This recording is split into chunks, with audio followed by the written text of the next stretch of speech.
François Bon, projet Lovecraft 1925. On est le 6 janvier 2025.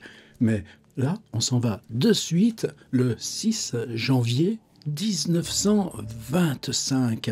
On s'en va au 169 Clinton Street à Brooklyn. C'est l'année du séjour Howard Phillips Lovecraft à New York. Alors, le carnet ordi, tout de suite, vous commencez à le connaître. C'est un tout petit format comme ça, exactement. J'en ai un de 1925. Celui qui correspond exactement à la marque de Lovecraft, c'est celui-ci un peu plus tardif.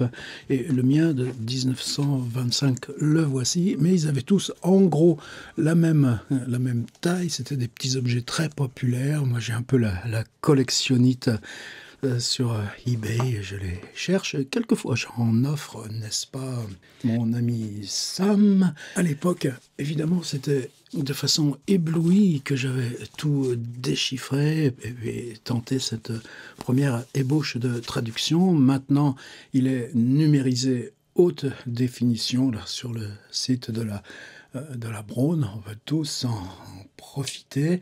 On va commencer à découvrir l'intérêt de notre projet. C'est-à-dire que pour le mardi 6 janvier, nous on est lundi, un jour de décalage, c'est, vous voyez, 2 lignes plus un mot. Wrote letter EPG. Donc j'ai écrit des lettres à Annie Phillips Gamwell, c'est sa deuxième tante, veuve donc de Gamwell, qui signe, elle, Phillips Gamwell, avec donc le Phillips là, du nom de famille maternelle et d'autres, etc. J'ai réparé mes vêtements. Alors, on va entrer dans tout ce détail, vous verrez que c'est prodigieux ce qu'on peut trouver de petites choses comme ça dans les lettres de New York rassemblées par Hesti Yoshi ou les lettres à sa famille.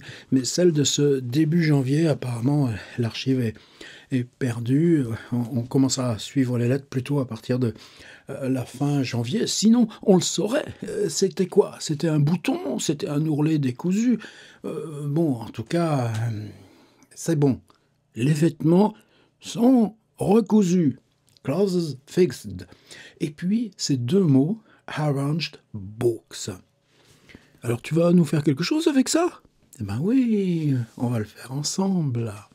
Alors, qu'est-ce que je vous propose, moi, pour ce 6 janvier, lundi pour nous, mardi pour lui? Voilà le petit carnet que je vous ai concocté. Concocté, je le fais pour moi, hein. Oui, je le fais pour moi, c'est une nécessité pour moi, là, de faire ça. Et sinon, on le ferait pas, c'est pour son bonheur à soi. C'est parfaitement égoïste comme démarche. Mais se dire, voilà, et tu vas tenir 1 an comme ça? Ouais, je vais tenir 1 an. Ben là, justement, c'est parce qu'on sera tous ensemble. Alors voilà à quoi ça ressemble, mon petit PDF double page. Justement, les 2 lignes et demie là, du 6 janvier, je les ai déjà montrées là, dans le avant-hier. Donc j'ai pris une autre page. Celle-ci, je l'aime bien parce que, alors c'est 1925, mais c'est les chiffres de 1923, et c'est par État des États-Unis. Bismarck dans le North Dakota, ou Valley City, avec ses 4686 habitants. Fargo, tiens, Fargo, qui en a quand même 24 841, il y a des films là-dessus. Eh bien, ou Charlotte, la grande ville de North Carolina, on a le nombre d'habitants par ville. Je dirais, dis donc, c'est ça que tu nous racontes? Ouais, parce que, regardez, pour l'Ohio, qui est à 8 heures de train de New York, mais... Sonia, elle va faire ses allers-retours, en gros, toutes les 3 semaines. Sonia Green épouse Lovecraft. Et donc là, elle est à Cincinnati pour l'instant, 406 312 habitants. Et juste ensuite, vous avez Cleveland, qui est une grande ville, presque 1 million d'habitants, puisqu'il y a aussi Cleveland Heights, il il y a un East Cleveland quelque part. Bientôt, elle changera de boulot de Cincinnati pour Cleveland, mais Cleveland, c'est là aussi où il y a toute cette bande d'amis venus du mouvement journalisme amateur, mais qui se sont fédérés via un jeune auteur qui s'appelle Hart Crane. Ils sont venus ensemble à New York. Samuel Loveman, George Kirk. Et puis, il y a une page, je ne m'étais pas aperçu de son existence, c'est pour ça que je vous la recopie aujourd'hui. C'est tout à la fin du carnet, il y a justement est-ce que tu as payé ton loyer, combien tu as payé de loyer, combien tu as payé d'assurance, est-ce que tu as emprunté de l'argent à tes deux tantes, etc., etc. Et il y a une dernière page qui, elle, était restée vierge. Donc c'est loyer payé, assurance. Si vous êtes dans un club, est-ce que vous avez payé votre club? C'est pour une page qui était réservée au paiement récurrent. Alors, et qu'est-ce qu'il en fait, H.P. Lovecraft? Eh bien, il prolonge, donc vous voyez, 1er janvier 26, 2 janvier 26, 3 janvier 26, 4 janvier 26, 5 janvier et le 6 janvier 1926. Alors, c'est pas plus long. Eh bien, il dit au revoir à Frank Belknap Long et il repart à Providence. C'est-à-dire qu'il utilise le carnet de 1925 pour cette première semaine 1926, mais qui sera sa dernière semaine de New York. Et nous, ben voilà, le poteau d'arrivée. Dans un an exactement, on arrivera au 6 janvier 1926. On aura fini notre voyage. Enfin, on en fera d'autres des voyages. Vous croyez qu'on va tenir ? Des fois, franchement, ça me fiche la trouille et j'en dors pas. Mais si. Alors, dans mon petit carnet, ben ouais, il y a une page à lire. Et j'ai pris donc le New York Times, on va aller voir ma petite photo de New York. Qu'est-ce que c'est? C'est Flatbush Avenue. Alors, Flatbush, c'est toujours la grande avenue de Brooklyn. C'est le métro principal là, quand on prend Brooklyn. Et vous voyez la petite rue là sur la droite, ben, c'est là. Après, vous tournez à droite, et puis vous prenez la deuxième à gauche, et c'est là qu'il habite Lovecraft. Donc, Flatbush, ça revient tout le temps. Vous voyez, il y a les rails là, des tramways sur la route, et puis cette petite silhouette en manteau avec un chapeau, bah, ça pourrait être lui.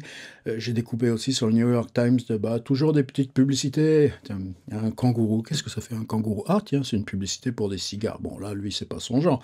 Mais un stylo Waterman. Votre cadeau de Noël, un stylo à plume Waterman. Eh bien, bientôt, on le trouvera dans son petit agenda. C'est ça qui est merveilleux. Belknap Long, le copain, là, va l'emmener dans South Manhattan. Enfin, en tout cas, c'est plutôt Lovecraft qui emmène Belknap Long parce que c'est le jour où il doit changer son stylo Waterman. J'ai mis ici, voilà, moi le mien c'est un Schaeffer, mais j'utilise plus la plume, j'utilise plus que ça, la vidéo. Mais ils iront dans une papeterie et Lovecraft, il se fait sortir 48, 50 stylos plumes Waterman du même modèle, fabrication industrielle. Il prend une feuille de papier et il explique à Belknap Long et au vendeur que si on veut vraiment tester un stylo, il faut l'utiliser vertical pour faire des points. Et il va tester tous les 48 stylos pour faire des lignes de points à la verticale. Il dira à son copain Belknap Long, va faire un tour, reviens dans 3/4 d'heure. Et le vendeur, vous voyez la tête du vendeur? Donc j'ai pris la petite publicité Waterman. Alors, évidemment, il vient d'emménager il y a 5 jours. Est-ce qu'il a des étagères? Oui, il a des espèces de meubles à vitrine. Il va en faire venir un autre là qui est à lui, mais qui est resté à Providence et qui vient du grand-père avec des portes vitrées. Et voilà, c'est ça que je cherche, notre inépuisable Esti Yoshi de Seattle, qui a fait ce travail sur Lovecraft. Mais on devrait embaucher Yoshi pour faire ça sur tous les écrivains. Qu'est-ce qu'il nous a fait? Voilà un petit livre. C'est quoi? C'est le catalogue de tous les livres, il y en a un peu plus de 1000, qui étaient encore dans la chambre de Lovecraft à Providence à son décès. Si on avait ce document-là, c'est qu'en ce moment j'ai un projet Balzac, si on avait ça pour Balzac aussi, ce serait merveilleux. Si on avait ça pour Marcel Proust, si on avait ça pour Kafka, des fois on l'a par exemple pour Saint John Perse, Aix-en-Provence. Mais c'est tellement rare. Or, qu'est-ce que c'est la bibliothèque d'un auteur? Comme là, dans ma petite bulle, ma petite boîte à livres. Alors évidemment, il y a d'autres bouquins dans le garage, il y a d'autres bouquins dans le séjour, il y a d'autres bouquins. Ouais, mais c'est l'atelier, c'est l'établi. Et ben justement, même pour quelqu'un qui n'a pas un sou, comme H.P. Lovecraft, qui va vivre dans la misère les 11 ans qu'il lui reste à vivre, puisqu'il meurt à 46 ans, ces bouquins, ces 1000 bouquins, c'est la possession première. Et la littérature ne surgit pas ça tombe pas rôti du ciel. La littérature ne surgit que d'elle-même. Il avait un Edgar Poe complet. Ben ouais, il avait un Edgar Poe complet, les récits, les essais. Alors d'où ça vient ça? Est-ce que c'est les livres justement que Lovecraft déballe dans sa chambre, sort des cartons et pose sur les étagères? Moi, j'ai même pas traduit Harrange Books, j'ai mis « Je déballe ma bibliothèque ». C'est à cause d'un texte presque contemporain, juste 2 ans plus tard, de Walter Benjamin. C'est un texte qui est devenu légendaire. Comment tu les ranges, tes livres? Chronologiquement, par époque, par genre, les romans, les nouvelles, la poésie, les essais, ou bien tu les fais par taille de livre, ou bien par communauté, les livres qui seraient plutôt là les contemporains, les amis, ou les... Eh bien... Là, on n'en saura rien pour Lovecraft. Mais cette année de New York est principalement parce que le gars qui habite là, son ami George Kirk là, de Cleveland, qui habite juste là, le studio au-dessus du sien, on se tape un petit coup sur le chauffage pour dire on se retrouve en bas, d'accord?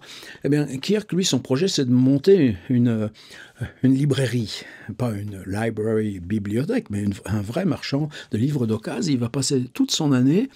Alors lui, c'est différent, il écrit beaucoup à sa future compagne, parce qu'il va se marier après, au terme de l'année 25. Bon, ce sera la séparation de Lovecraft et de Kirk, mais cette boutique, on va la monter ensemble. C'est-à-dire que Kirk achète des livres, des paquets, des lots, et Lovecraft pioche dedans et se fabrique sa bibliothèque à travers les achats de Kirk. C'est-à-dire que la bibliothèque de Lovecraft, dont fait état St. Yoshi, à partir de son état après sa mort à Providence, eh bien, en gros, pour sans doute probablement les 2 tiers, c'est celle qu'il se forge dans cette année new-yorkaise. C'est marrant, ça fait de petits bruits, de petits... Un livre, ça souffle. C'est bien nos petits micros. Alors comment il a pu faire ça, Yoshi? Eh bien parce qu'après la mort de Lovecraft, Annie, la tante Annie, elle, c'est pas son truc, mais bon, il faut finir les fins de mois, ils vont vivre, les 2 tantes et Howard, dans pauvreté quasi extrême.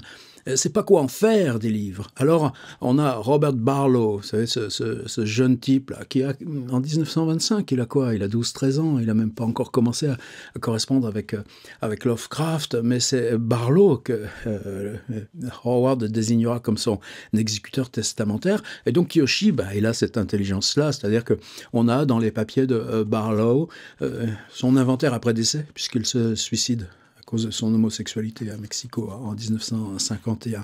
Eh ben, là, on a un inventaire après décès, et Yoshi retrouvera la liste des livres que Barlow a pris pour lui dans la bibliothèque de Lovecraft. Et on a aussi, dans les dernières instructions testamentaires de Lovecraft, les livres dont il dit « Ah ça, je vais les offrir à un tel. Ah ça, je les offre à un tel. » Voilà. Donc c'est un travail de recomposition, mais pour l'essentiel, c'est que Annie, qu'est-ce qu'elle fait? Elle demande à une voisine. Ouais, c'est une espèce de maison avec des petites pioles partout. Elle demande à la voisine de faire l'inventaire des livres. Pourquoi faire? Pour les vendre, les disperser là, à tous les bouquinistes du coin. Et on retrouvera des années après, même moi, dans le temps au passage de Providence, il y a une magnifique Cellar Stories. C'était une librairie d'occasion vient de fermer. Quelle pitié. Moi, une bonne partie là, des petites raretés là, que j'ai, ça vient de ce Cellar Stories. Mais à partir de cette liste conservée dans les papiers de Annie Gamwell, Eh bien, Yoshi va reconstituer les éditions, et ça, donc, c'est pour ça que c'est extrêmement précieux. Par exemple, eh bien, on va retrouver un Baudelaire. Et Yoshi, vous savez, toujours, il nous donne des index. Il n'y a pas un bouquin de Yoshi sans qu'on ait des index à tir à l'arigot comme ça. Alors, c'est sur les 1000, le 69 et le 70. Lovecraft avait, croyez-le, une édition en français des Lettres de Baudelaire. Paris, Société Mercure de France, 1907, 556 pages, lettres 1841-1866. Et Yoshi nous dit, justement, d'après la correspondance, que ça lui a été offert par un de ses amis, Adolphe de Castro. Donc voilà, on avait une anthologie de 500 pages de lettres de Baudelaire offerte à Lovecraft par un ami, sans doute soit ramené de France, soit trouvé d'occasion. Ah ça, je le prends. Et ce livre, il l'avait là. Alors que quoi? Alors qu'il est incapable de le lire, évidemment. Et c'est ça, l'art de la bibliothèque. Alors pour son livre principal, Baudelaire, His Prose and Poetry, édition Smith, New York, Bonnie Liverite, Modern Library, 1919. Donc c'est une anthologie traduite, donc évidemment en anglais, de Baudelaire, un livre qui fait 248 pages. Et vous savez qu'on a plusieurs récits, plusieurs nouvelles, où, comme disait Baudelaire, ou bien directement avec en épigraphe un vers de Baudelaire, Hypnose, par exemple, sur le rêve et le sommeil. Pour Lovecraft, oui, Baudelaire est une présence insistante. Et le fait qu'il soit traducteur d'Edgar Poe n'y est pas, évidemment, pour rien. Alors, figurez-vous que moi, ça fait des années que cette édition, Smith, New York, 1919, 248 pages, Baudelaire, His Prose and Poetry, eh ben, je la guette sur Books et tout ça, puis je ne l'ai jamais trouvée. Est-ce que ce genre de projet, c'est fait pour nos petites folies personnelles ? Ben oui, justement, je l'assume. Alors, on a 2 Jules Verne, et vous savez que dans un train, une fois, Lovecraft rencontrera un type, un aveugle, un gars qui a eu les yeux brûlés dans la guerre 14-18, mais qui avait rencontré Jules Verne dans sa jeunesse. Ouais, tous ces petits trucs. Bizarrement, il n'y a pas de Maupassant. Alors que Maupassant, non seulement il l'a lu, mais il en parle, vous savez, le Horla, la main, etc. Il a Salammbô de Flaubert. Alors, et puis, il y a les contemporains. C'est-à-dire, il va parler beaucoup, là, dans le petit carnet, là, il va lire. C'est-à-dire qu'on a tu lis pas un livre en un soir lorsqu'il s'agit des Odes Hurlevent. Donc, il va nous en parler. Il va nous parler de Henry James, il va nous parler de Faulkner, etc.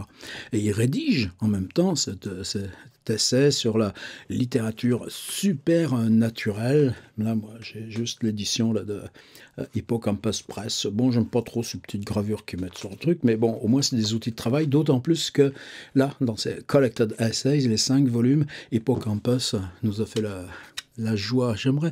Quand est-ce, Derek Hussey, quand est-ce que tu nous feras là une version numérique pour l'ensemble de la correspondance? Je suis conscient, là, tu risques de couler ta boîte.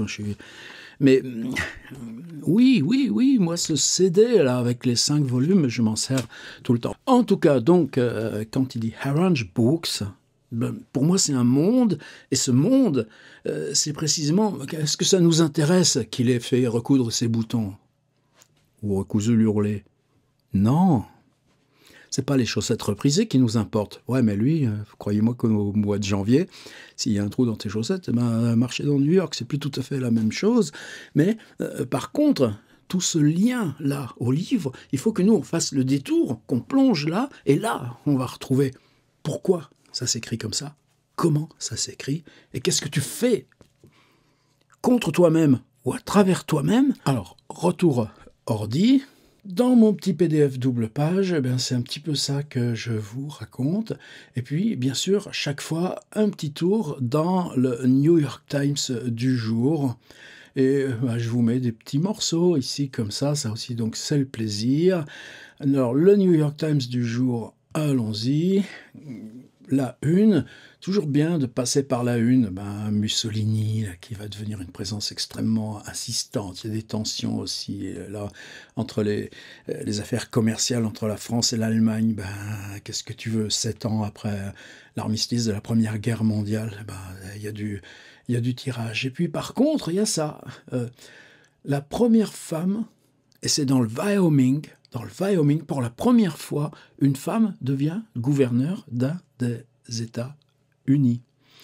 Alors, est-ce que c'est important? Ben, pour Lovecraft, on ne sait pas comment il en parle avec ses amis, ou même si c'est juste avec un petit sourire ironique. Ou si, par contre, des gens comme Sonia, ben, pour elle, c'est des petits signes, et que cette espèce de double peine dans le travail, dans la situation, dans l'économie, comment on se construit cette conscience qui pour nous évidemment aujourd'hui est tellement importante, enfin tellement décisive et centrale. Ouais, ça vaut le coup.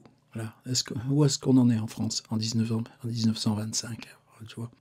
Les problèmes de nouveaux métros, est-ce qu'un jour on arrivera à faire un métro pour Staten Island par exemple? Ben, heureusement que non, comme ça on a toujours cette merveille de ferry gratuit, toujours les pubs. Le journal d'aujourd'hui fait 52 pages, et je répète, il n'y a jamais une journée sans que Lovecraft et ses copains prennent du temps pour le lire. Il y a quelquefois des illustrations. Tenez, Macy, le grand magasin, fait une solde de manteaux. Là, tout d'un coup, on voit ces silhouettes avec chapeau, et ces silhouettes-là. Lovecraft et ses copains, tout d'un coup, tu vois, c'est toi, tu te mets à proximité, là, ces images anonymes, il n'y a pas de visage. C'est des postures, là, puis bravo le dessinateur. Le dessinateur est anonyme, d'ailleurs. Mais eh bien, tout d'un coup, ce contexte, toi, tu peux te développer. Et quand tu lis des histoires, ensuite, les récits, eh bien, c'est ces silhouettes-là qui vont fabriquer cet imaginaire derrière la lecture. Et ça, c'est des questions qu'on doit et peut travailler, parce que c'est celles qui t'aident à lire, et Balzac, et Proust, et nous, qu'est-ce qu'on construit, là, dans le visuel ? Qu'est-ce qu'on inclut ou qu'on n'inclut pas dans notre écriture, parce que on a ce présupposé visuel de ce qui nous entoure. Et là, on entre là dans le creative writing. Vous savez que pour Lovecraft, ce sera le moyen principal de gagner sa vie, d'aider les autres. Et même ça commence avant New York. Dans son journal à Boston, là, du journalisme amateur, on a des articles dès avant cette époque. Là, ils sont dans les Collected Essays, où ils nous expliquent comment composer un récit de fiction. Dans le petit dossier là que je vous ai mis, j'ai aussi mis un petit PDF là, de son carnet de 1933, avec les listes des horreurs, comment fabriquer un sujet d'histoire, voilà. On y est maintenant dans notre voyage. Alors, les publicités de bagnoles, je ne vais pas vous en mettre tous les jours. Évidemment, moi, c'est un petit dada aussi. Je suis content que parmi vous, il y en ait plusieurs qui m'ont fait des retours. Ah, chouette, tu nous mets aussi les bagnoles. C'est parfait. La Packard. Tiens, vous savez, dans The Thing on the Doorstep, ce sera écrit 2 ans après, dans le retour à Providence. Mais la chose sur le seuil, qui n'est pas un monstre, qui est une chose, eh bien, tout le cœur du récit se passe dans une Packard qui roule de nuit, avec les 2 phares qui sont là, et on peut les voir. On a des images d'archives de c'était quoi cette bagnole. Et vous savez que quand elle est dans la nature, quand on roule dans la forêt, il n'y a rien. Mais quand on traverse un hameau à toute allure, alors la réflexion du phare sur les maisons, je l'ai déjà évoqué, eh bien, tout d'un coup, le narrateur perçoit le profil, là, de son copain qui conduit. Et il s'aperçoit comment le changement d'identité s'est effectué ou pas. Et pour ça, revenir à la Packard, c'est encore un enjeu si on veut comprendre et travailler l'invention du récit fantastique. Tiens, maintenant, on peut freiner des 4 fers, on dit ça sur une charrette. Sur les voitures, c'est tout nouveau, vous voyez comment là, avec ce levier, eh bien, ce système-là de tirant, on peut freiner sur les 4 roues ensemble et pas seulement les 2 roues arrière.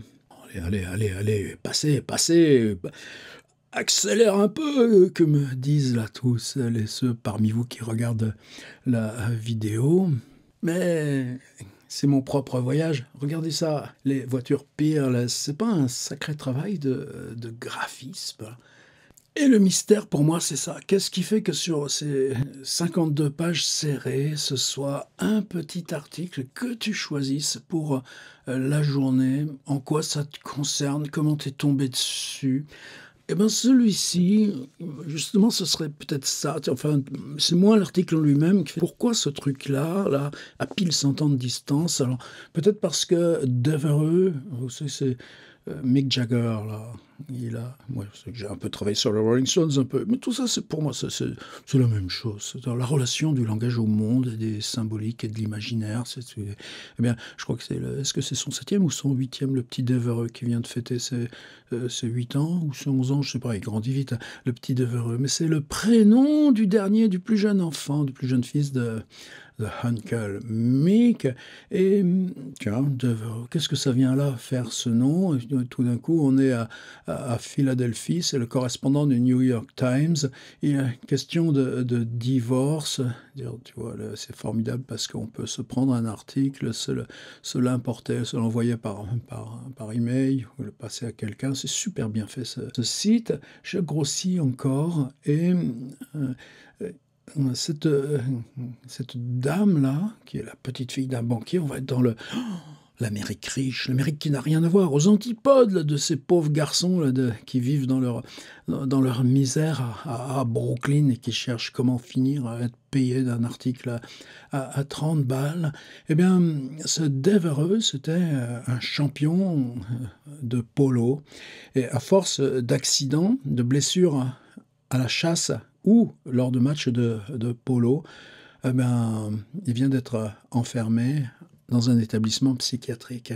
Et vous savez que ces établissements psychiatriques, ces asiles, on en a, par exemple, il y a une histoire, je l'ai remise chez Point, dans mon petit recueil laboratoire là, qui s'appelle Dagon.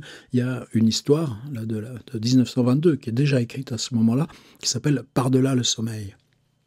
Tout se passe dans un asile psychiatrique. Regardez la fin de Innsmouth, le narrateur d'Innsmouth, ce petit étudiant là qui prend un car parce que c'est moins cher, mais on lui dit ouais, mais c'est moins cher, mais il s'arrête à Innsmouth.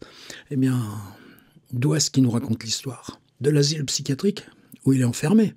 Et ça, on peut retrouver les cartes postales, les images, tous ces établissements. À New York, on a aussi des traces de ces anciens établissements psychiatriques.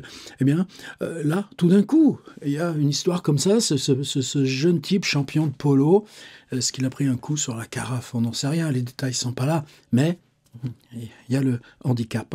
C'est pas un handicap physique, c'est handicap mental. Eh bien, il se retrouve à l'asile. Et tout d'un coup, ce monde psychiatrique peut venir aussi, mais alors là, évidemment, c'est chez les riches. Alors on a les filiations. Alors là, ces filiations, c'est aussi parce que ces mondes-là, d'où ça vient ces noms, il y a des mots, un nom gallois, Bryn Mawr, M-A-W-R, et puis d'autres noms qui sont évidemment, hollandais, Van Rensselaer, toutes ces généalogies, c'est aussi celles qui, pour Lovecraft, prennent une telle importance en tant que c'est quoi l'identité américaine si on prétend, en tout cas ça va être sa théorie, vous savez qu'elle l'emmène dans des limites qui sont totalement injustifiables, même pas injustifiables, qui sont totalement inacceptable pour nous. Est-ce qu'on condamne la littérature à cause de ça ou pas? Mais en tout cas, là, ce tenseur-là, il va être tout le temps présent. Si c'est nous qui fabriquons un pays à la place des autres et en prenant leur place, ou en les faisant venir d'Afrique pour nous servir, et le risque là que ceux qui viennent de Chine, eh ben ça, ils ne le respectent pas. Il y aura ça. Relisez lui, là, cette histoire, donc on verra s'écrire là, au mois de juillet 1925. Eh bien, là, on a tout d'un coup typiquement une généalogie tout entière qui se révèle. Pourquoi? Parce que cette jeune femme, elle se remarie, et puis tiens, elle va aller faire son voyage de noces sur le Nil, presque au moment où Agatha Christie nous raconte et écrit Mort sur le Nil. Mais ça n'a pas rejoint encore H.P. Lovecraft. Mais oui, c'est tous ces petits trucs-là qui... Ben voilà, moi, ce sera ça. Alors, évidemment, vous direz, oh, bon, tu nous barbes avec tes histoires. Bah... ouais, mais il semble que on est pas mal, là, en quelques jours, à dire que ouais, ça vaut peut-être le coup quand même d'aller lever toute cette petite trappe-là. pour Lovecraft, oui, pour Lovecraft. Mais pour toutes ces petites choses, tous ces petits fils qui commencent ces petits fils là qui commencent à diffuser et qui nous rejoignent où? Qui nous rejoignent nous, là, dans nos petits carnets à nous du quotidien. C'est quoi le monde pour chacun de nous? Et là, cette confrontation-là, en triangle, y compris avec le journal du jour, je suis sûr qu'on a de quoi faire pour toute notre année. Juste, va falloir tenir. À demain.